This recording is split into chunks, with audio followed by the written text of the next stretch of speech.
in the doghouse. Work it, take a lot to be a dog. Oh boy!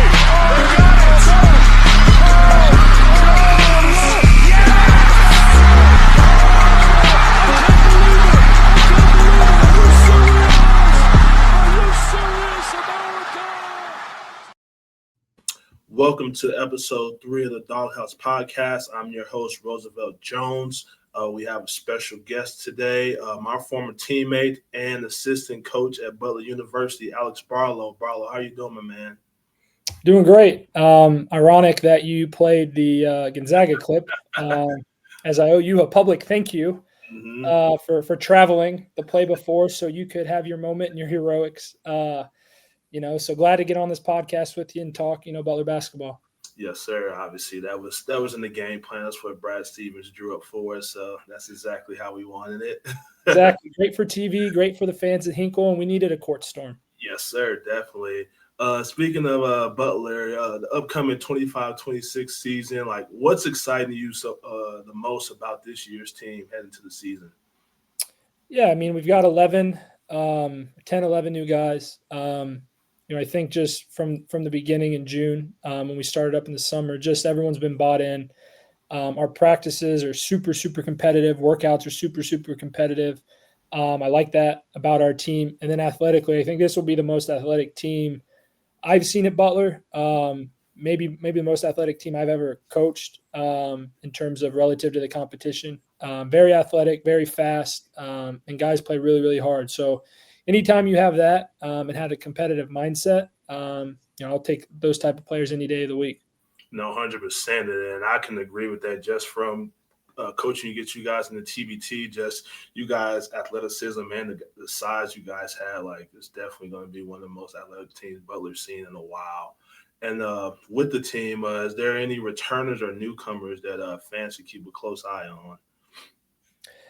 No. I mean, I think this year we were actually talking about it today as a staff. Thad said, this is the deepest team he's probably ever had. And I think you saw that when we scrimmaged you guys in the TBT. All 4 of our freshmen made plays in that game. And so I do think that I don't know if there's anybody that's going to stand out per se, because I really do think all guys 1 through 12 could play and can play a role. And I can't say that about probably the past 2 years I've been at Butler. And obviously we couldn't say that about the teams we were on at Butler. So when you have that much depth and that much talent, guys are going to be in and out and trying to, play well and do whatever they can to help the team win. Mm-hmm. And just from what you saw so far with your team, what do you think the identity is going to be? Because, always in the past was Butler tough, gritty, guys get on the floor. Like, what do you think the identity of this team is going to be going into the season? Yeah, I think it's going to start on the defensive end. We spent a lot more time this summer on defense, in these first 2 weeks on defense. But we have tough, competitive dudes. We're going to pick up, get into you 94 feet, make you uncomfortable from the time the ball gets in bounds till the time you shoot it. And so I really think that's going to be our identity. It's going to start in the defensive end. And then hopefully, the defense can kind of ignite the offense with, turnovers, deflections, get rebounds and go in transition. Yes, and just going off of you saying, starting off with the defense, like how's the off-season preparation and summer workout to set the tone for this upcoming season? Yeah, I mean, last year, we were a little bit less aggressive defensively. This year, we're going to be more aggressive. I think that immediately sets the tone. We've got some guys that can pick up 94 feet and really cause havoc. And like we've told the other guys, look, if you can't do it, you can't play defense, it's going to be hard to play. And that's been Coach Mata's message from the first meeting in the summer. And the guys have done an unbelievable job buying in. Like I said, when you're that deep and you can rotate bodies like how we think we can, it allows guys to play as hard as they possibly can in short stints. And if you're tired, come out, we'll get you a breather, you'll go right back in. And that's kind of been the identity and the mindset that coaches instilled in these guys since day one in June. Yeah, and then just besides the defense that you've been talking about, like what other like specific improvements do you want to see from last season compared to this up to this season? I mean, obviously finishing games. Last year, I think it was like 9 of our 14 losses or 10, something crazy that we led or were tied at half. And, you know, if you do that, you got to find a way to finish games. And we obviously did not finish enough games last year, which was indicative of our record. So I think that's been a big emphasis, big focus is like finish, any shooting workout we've done this fall, anytime we're taking a last shot in maybe it's a time drill or a competitive drill, coach is always telling them shot clock or reminding them like, hey, we got to make shots at the end of shot clock, make shots at the end of games. Because we felt like last year that's kind of, where we came up short outside of, not being as good defensively as we would like to have been. Mm-hmm. And then just like in today's game with NIL, transfer Yeah. portal, and everything, you're bringing a lot of freshmen in. Like, how do you balance developing like the younger players while still competing at a high level in the Big East? Yeah, I mean, the biggest thing is we're all about development, no matter whether you're going to be a 18-year-old freshman or you're a 24-year-old grad transfer. We spent about 2 days a week this summer just on skill development, whether it was getting shots up, ball handling, passing, making reads, finishing, and we've continued that into the fall. We actually went Monday, did skill development. Today and yesterday we practiced, did team stuff, and then tomorrow is another skill development day. So our mindset is we got to develop everybody, and then getting to play and practice and working on the team stuff to me is also a developmental piece, especially for freshmen who've never been a part of college basketball. They're learning how hard you have to play at this level.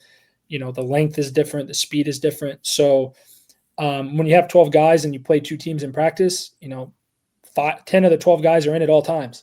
So there's a lot of reps guys are getting, both young and old. But I do think that's typically better, for the freshmen getting their feet wet. Yep. And then just with how deep you guys think the roster is, you're saying 10 to 12 deep. Do you think like expectation as you get non-conference play and going to conference play, do you think you'll still be able to run that 10 to 12 if the guys play how you guys think they'll play? Yeah, I mean, I think the perfect example of that is the Pacers, right? You watched what Coach Carlisle did with the Pacers this year. They just kind of shuffled guys in, and Ben Shepherd would play, Mathurin, McConnell off the bench, Obi, Thomas Bryant. Some games they play 11 guys. And, there's kind of this thing like, you got to play your best 6 or 7 a ton of minutes. Well, the Pacers wore everybody down, right? Michigan State's been like that in college. I think they played 10 guys last year, like 15 minutes. So, yeah, I mean, the goal is to wear teams down this year, both physically and mentally. And so hopefully, that we're able to have that depth like we think we do throughout the whole season. That's big time. I know fans are going to be happy about that, getting Hinkle, be able to watch the athletic team like that. Now, just going back to you personally about your playing career, like, I know you were a really good baseball player. Like, what originally drew you to Butler and made you choose that over playing baseball or maybe going somewhere else to play basketball? Yeah, so, I knew I wanted to coach. And, in the end of the day, I was like, whatever I choose, whether it's baseball or try this basketball thing, I needed to be happy and enjoy what I was doing every day for 4 years. So I actually visited a couple Division II schools, now Division I actually, Bellarmine and NKU, and both were really good. But I spent 20 minutes with the head coach, 30 minutes. It was an assistant coach showing me around, talking to me. Had never really talked to the head coach much on the phone. And then I went to visit Butler, and they were about 2 weeks removed from playing UConn.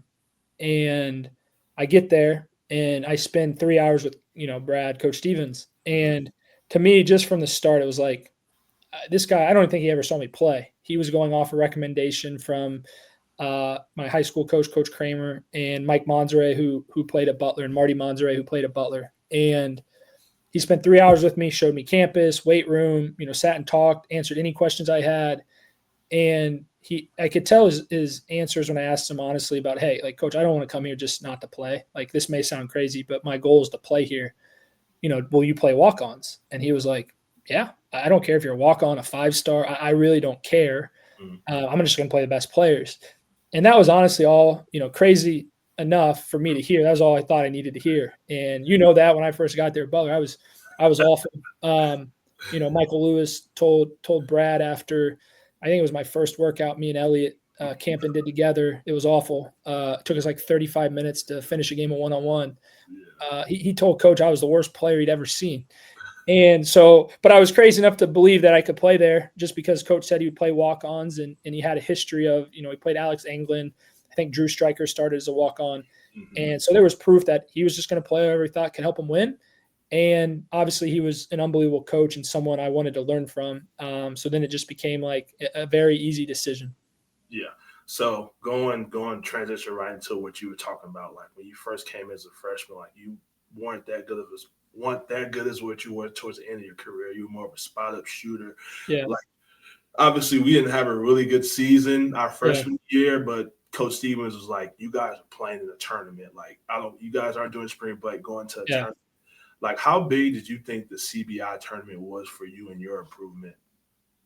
Yeah, I mean, in all honesty, that's what kind of kicked it off. We had those 10 days of practice.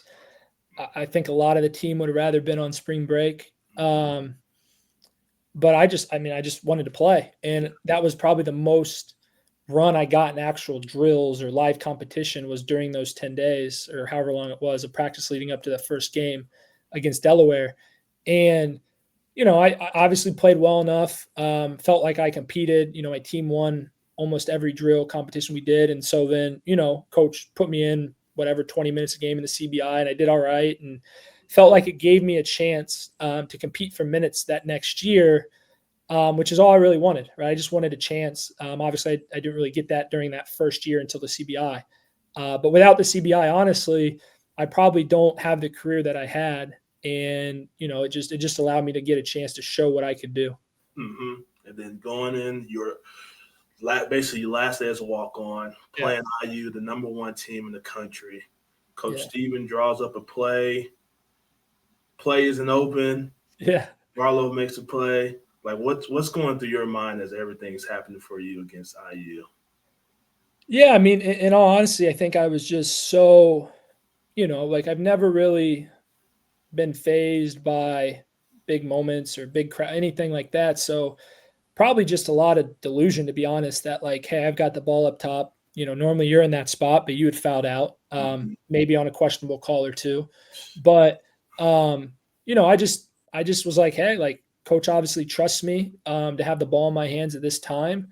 And if nothing's open, right, like just instinctually go be a basketball player. And they obviously switched everything off the ball and there's nobody in the paint. And, it was an awful floater. It felt terrible.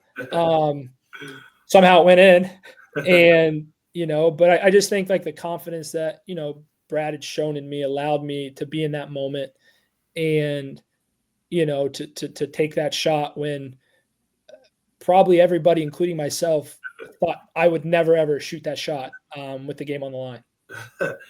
This is a big shot. Basically, after that, I remember one of the reporters asking Brad, was like, hey, after this game, will you think Barlow will still be a walk-on? Like, obviously, that was a big part in everything. Yeah, I mean, it's funny because I was still paying to go to school, which, when you think about it, they had 2 top 4 draft picks, and we had a bunch of guys that got into coaching. Probably had no business winning that game, but that's what we did. And that's what Butler's always done is they just kind of find a way, no matter who's out there, no matter who they're playing, no matter what the circumstances were. So yeah, it was funny knowing that I was paying to attend Butler going against 2 guys that are probably going to be lottery picks. Yes, sir. Big time. And then just from playing at Butler, like what lessons, like playing under Brad Stevens and playing under Holtman, like what lessons did you learn from them that stick with you today? Yeah, I mean, I think with, playing for Coach Stevens, after that IU shot, right, I'll never forget, he told me, remember who texted you last year.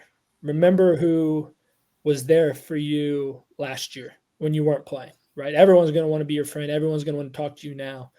And that's always stuck with me as I got, played later and got into coaching, that, in times of, adversity, times of, your low times, who's truly in your corner. And I kind of try to remind our players that, whether I was in the G League, the NBA, or now at Butler, like it's going to be a roller coaster. You're going to have good times, you're going to have bad times. And so I always remember that from Coach. And from Coach Holtman, it was more so just like, the body language thing. We the year you missed, when B-Mill was the coach, Mm-hmm. Obviously we underperformed, going to a new league, 3 leagues, 3 years, missing our best player, new coach, 6 freshmen. It was just a unique season. And I remember when Holt took over as an interim, he sat us all down and just showed us body language from the year before and said, I can't remember the exact stat, but it was something like, guys, we were in 9 of our losses. It was a 2-possession game with under 2 minutes left. Like, you win 5 of those, you win 6 of those, you're maybe playing in the NCAA tournament. Like, we weren't that far off, Yeah. but he showed us all these body language clips of like, is this what cost us the game? It's probably not the play with a minute left. It's probably this play where you turn it over and you're like motioning at your teammate, like, catch the ball, man. Right. And so I kind of always took that with me, that like, you're never that far off from being really good, and you're never that far off from being really bad. And sometimes it's not even the basketball, the X and O's, that's what's causing it. It could be your body language, how you interact with your teammates, all that stuff. So I've been blessed to obviously play for some really good coaches and work for some really good coaches, and have taken a lot from them.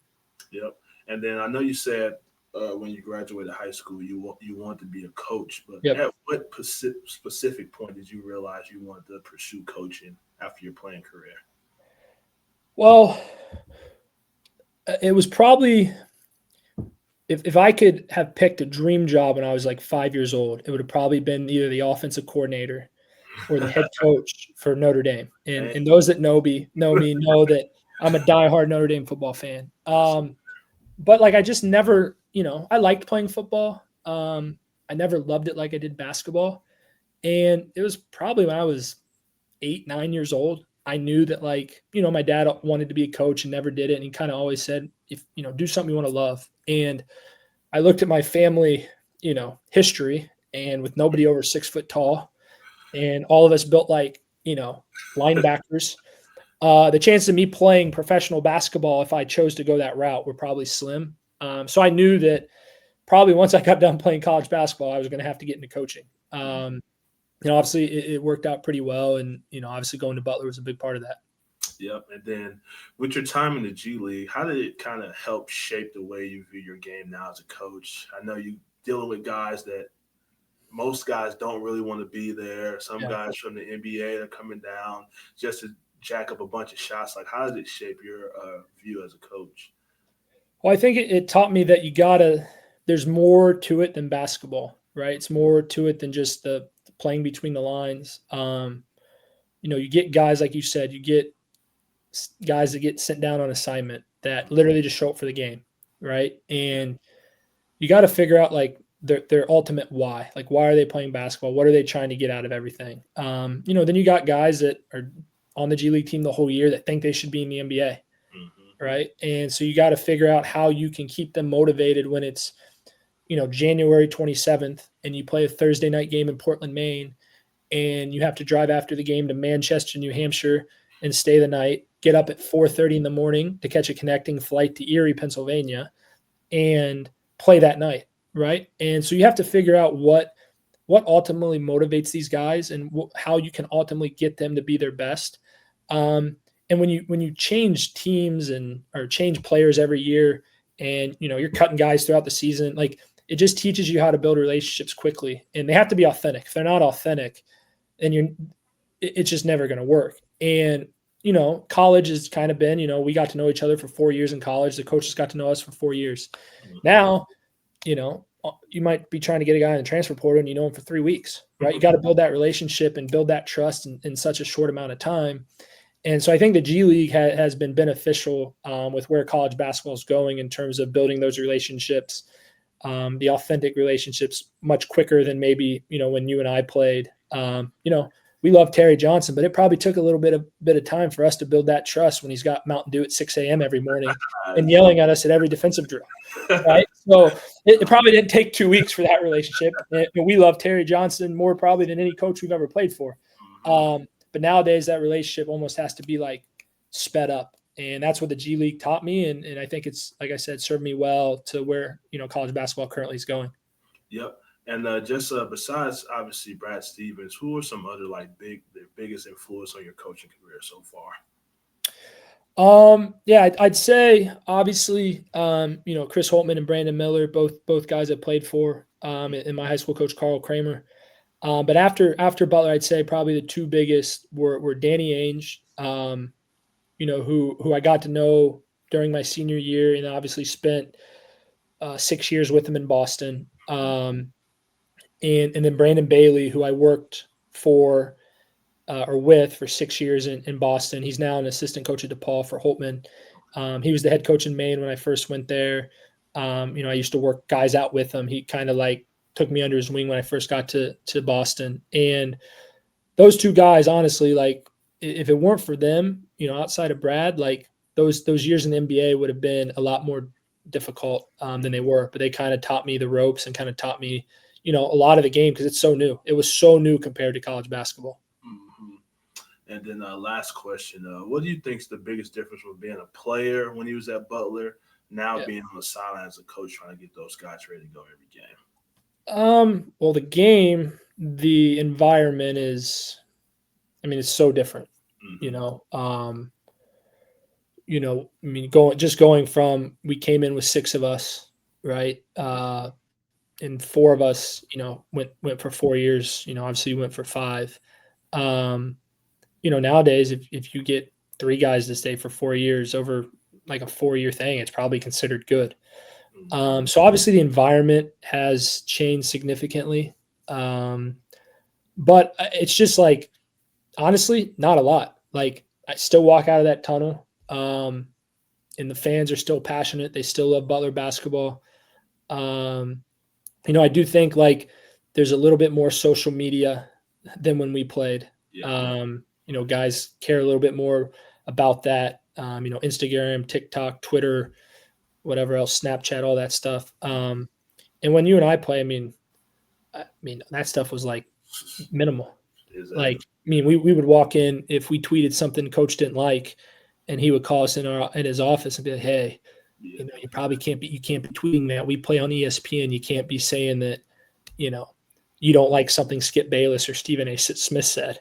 Yeah. Where nowadays, like, stuff on social media is just a little bit more accepted. But honestly, the fans are still the same. Hinkle is getting to coach in Hinkle feels like I get to play in Hinkle again. I just love that place. I love Butler.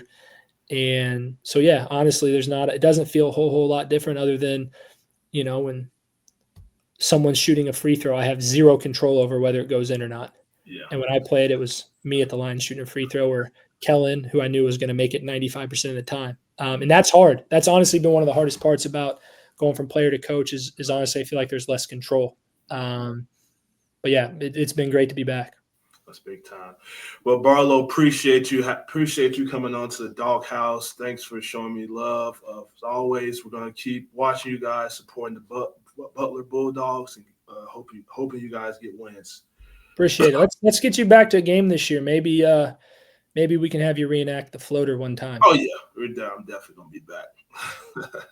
You are in the doghouse. Work it, take a lot to be a dog. Oh boy!